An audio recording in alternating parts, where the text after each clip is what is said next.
Are you tired of styling your accordions one by one? Introducing Global Default Styles, a new feature of Advanced Accordion Gutenberg Block. With Global Default Styles, you can define a consistent, site-wide look for all your accordion blocks.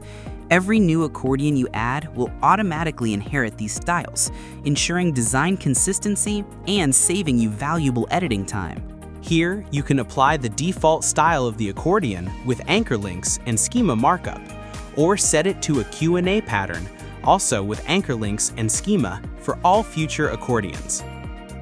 You can customize the Q&A icon and even change its color from here.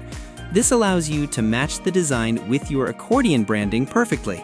Here, you can configure the accordion's margin and enhance its appearance with borders and spacing.